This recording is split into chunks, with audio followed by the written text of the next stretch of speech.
All right, hi guys. Today we're going to talk about Chapter 7, Critical and Creative Thinking.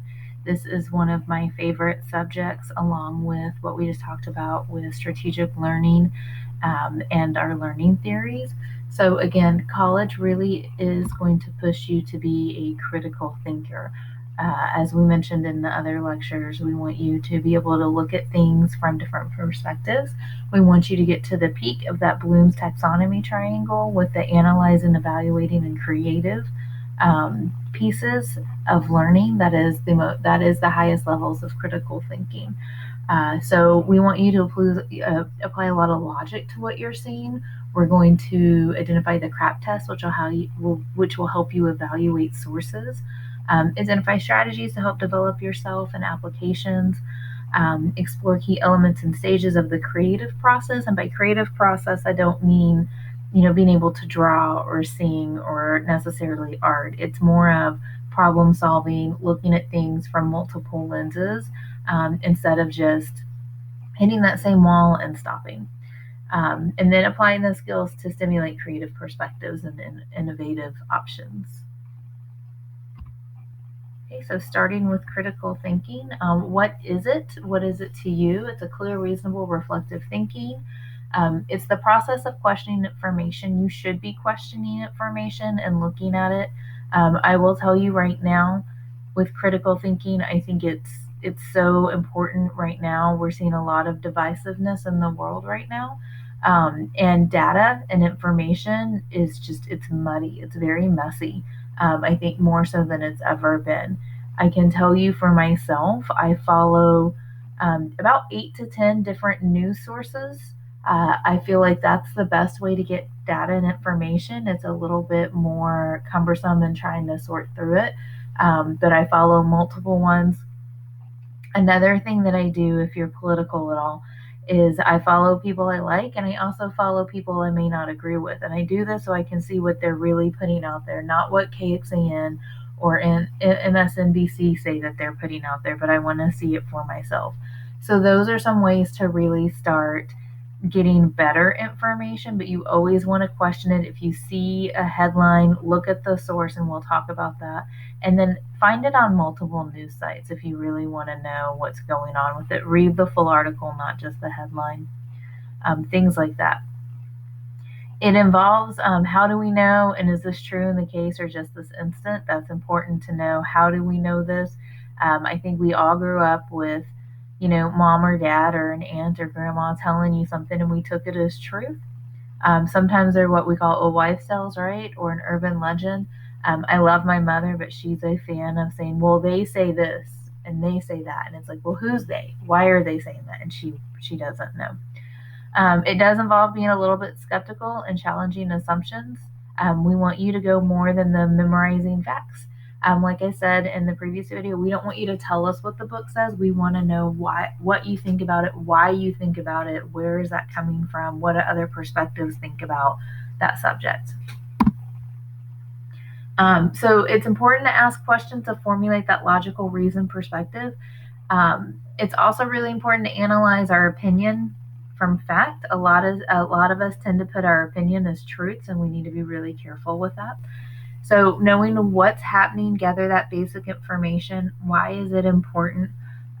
Is it significant? Is it significant to you? Sometimes it's not. Sometimes it's somebody else's crisis or high priority, and maybe it's not significant to you. We see this a lot, I think, personally, in the media with celebrity stuff. 9 out of 10 times it's not significant and nobody should care what's happening with certain celebrities. They bought a new car or, divorces, breakups, who cares? That's their lives. Those are the kinds of things we can just screen out. This one I really love. What don't I see? And this is what I mean about following multiple news sources and maybe following people that you don't agree with to see if there's important missing information, because things do get slighted. Every news source has some sort of bias. Some are way deep more into their biases. Some are opinion pieces, and that's important to know.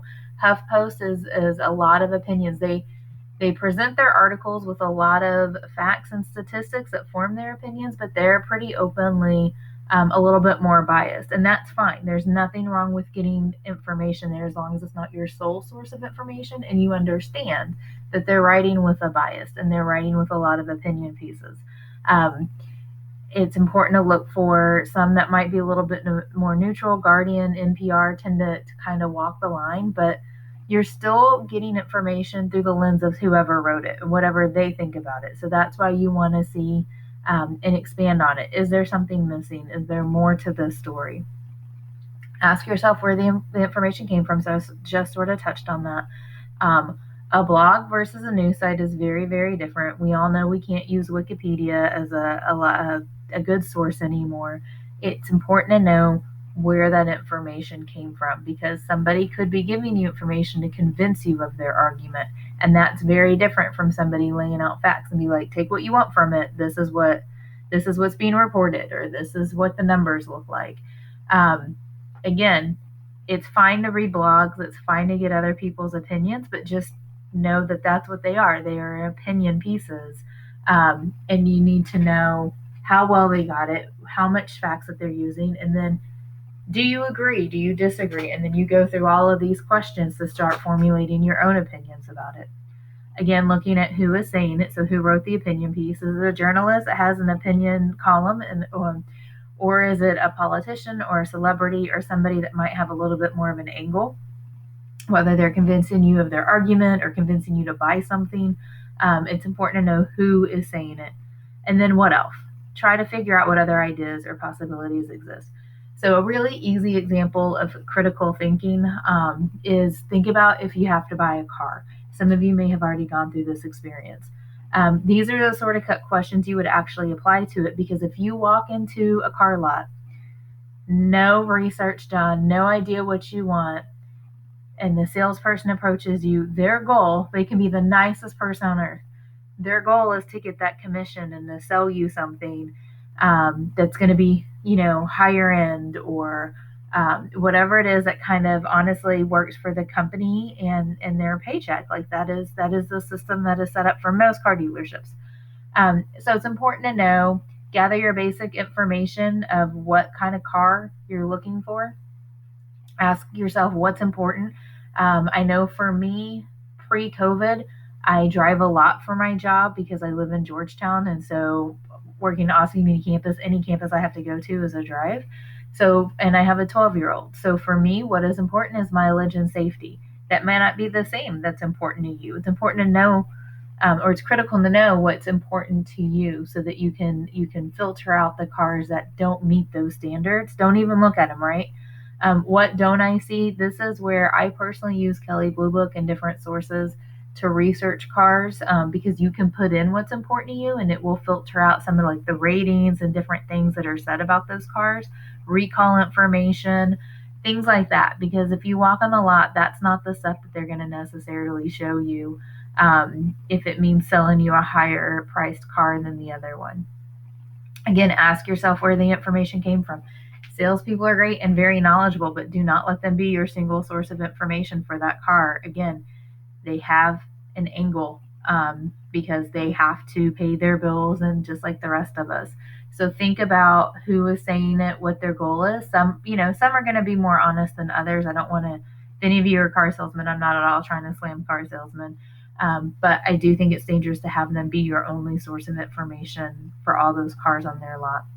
And then try to figure out what other ideas. So if you get to the car lot and nothing fits your what you need, what your budget is, what are your other possibilities. You don't have to just give in and buy a car that's outside of your budget or buy a car that doesn't meet your needs, because you're there. So what else? What happens if you don't buy a car that day? Do you really need a car? Can you put it off? Can you go through an online service? What else? That doesn't have to be your only answer. So problem solving, critical thinking and problem solving go hand in hand. This is where I feel like a lot of college students get stuck. They start maybe dipping their grades one semester, because maybe they have personal issues going on, motivational issues, their job increased hours. There's literally a lot of reasons why that can happen. And sometimes, especially in online, they disappear. And that's not really problem solving. That's sort of problem avoiding, right? There's ways that they can go about it, but it's a matter of sitting down and kind of brainstorming all of our strategies. And we'll talk a little bit more of that with creative thinking. Going to those knowledge, facts, and data to solve your problems effectively. So being really, really careful of not having that knee-jerk reaction or reacting in an emotion, but taking the time to sort of what makes sense, how does this make sense, and really laying it out. And then specifically identifying, selecting, and defending your solution. So whatever it is that you do to problem solve. And dropping courses can be problem solving. Disappearing and not doing any of this is not. That's what I mean by problem avoiding. I do have students that need to drop one course or all other courses for a semester so that they can come back fresh the next semester. And that is because they sat down and they looked at their GPA, they looked at, whatever was going on personally or work with them, and they made the best decision for what's going on with them in the moment, knowing that they can come back, knowing that they talk to their advisor and they have an advising plan for coming back. All those are options. Not the only option, and that's what's key. There's going to be several options that you have to come up with, and we're going to talk about the problem solving steps a little bit later.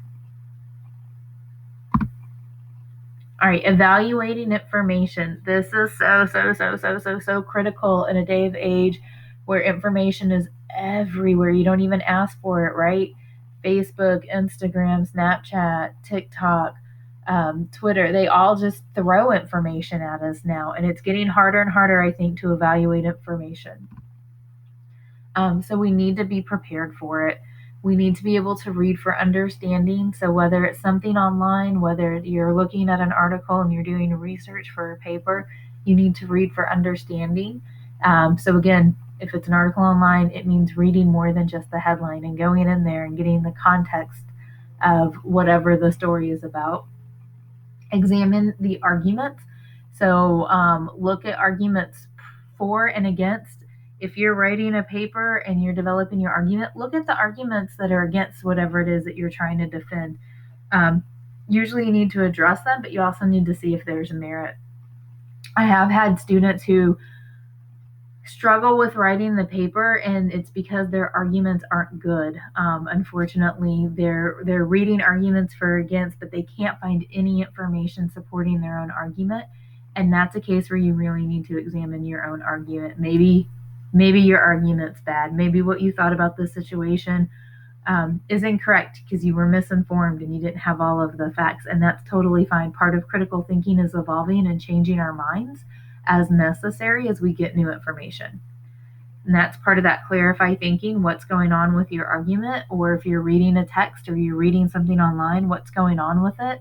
Is it trying to sell you one way or another, trying to push you one way or another?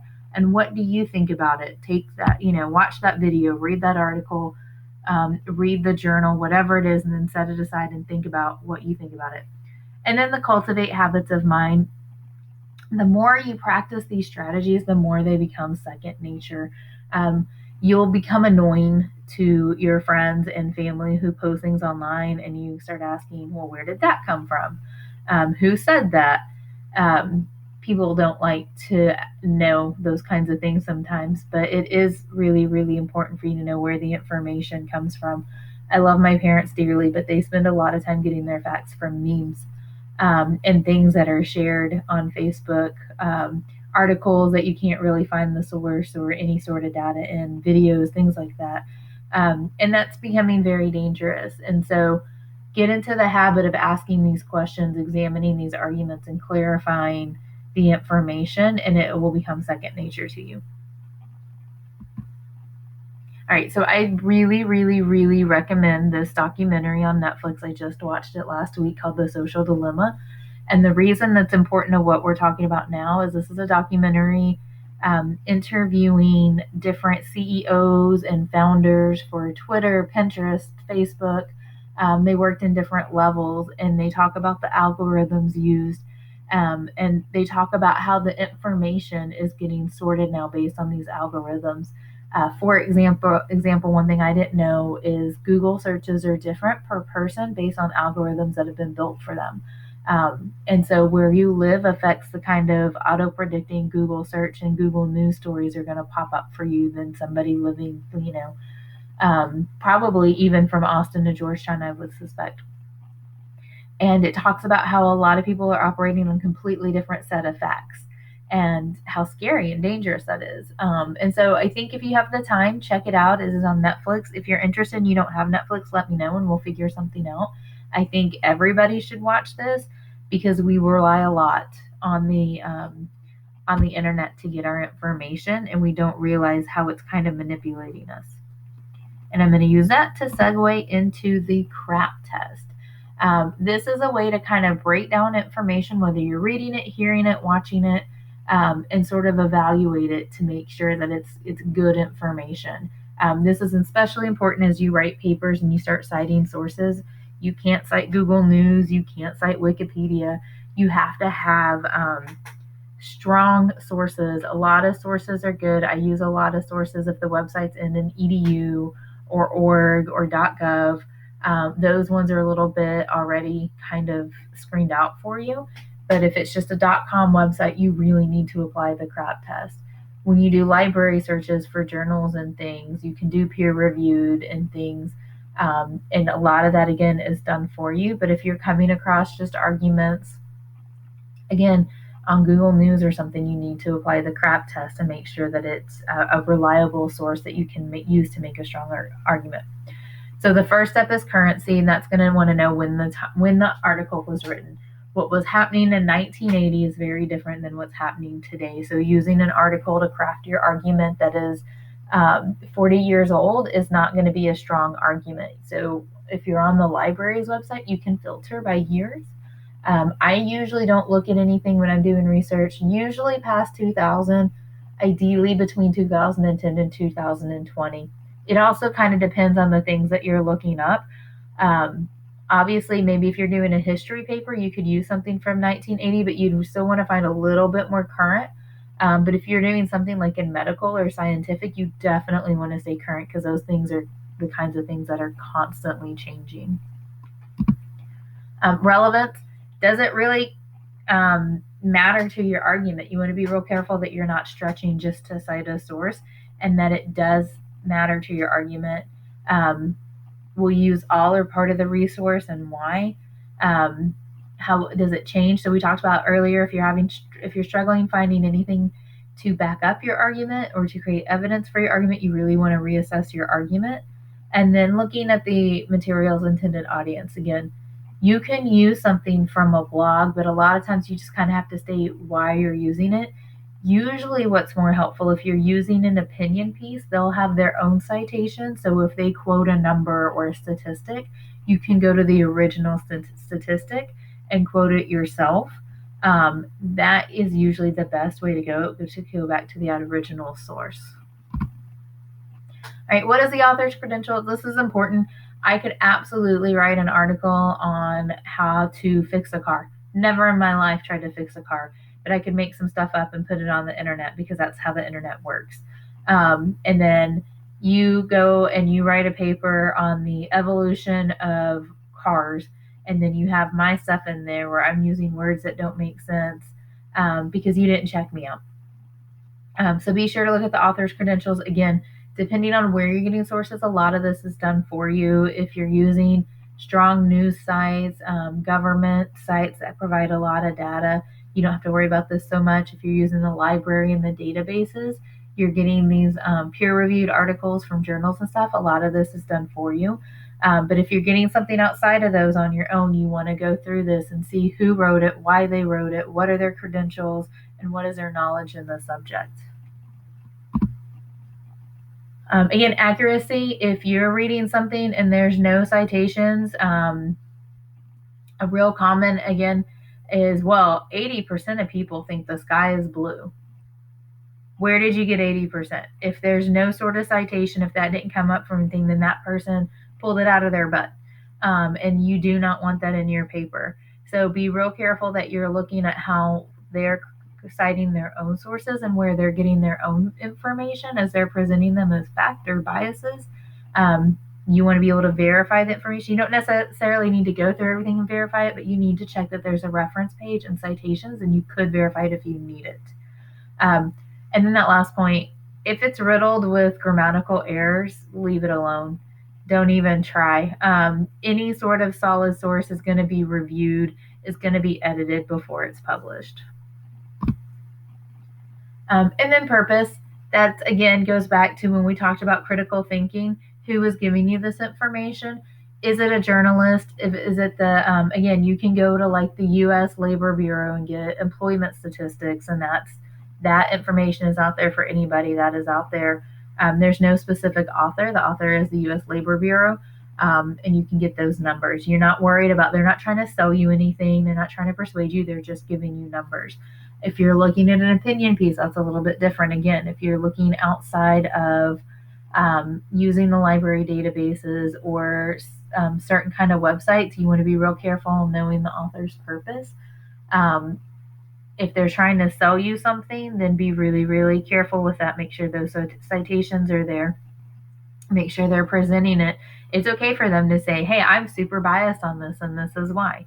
And you can use that. It's when they try to convince you that it's a fact. These are facts and it's opinions. And sometimes you really have to be careful and kind of screen through that information.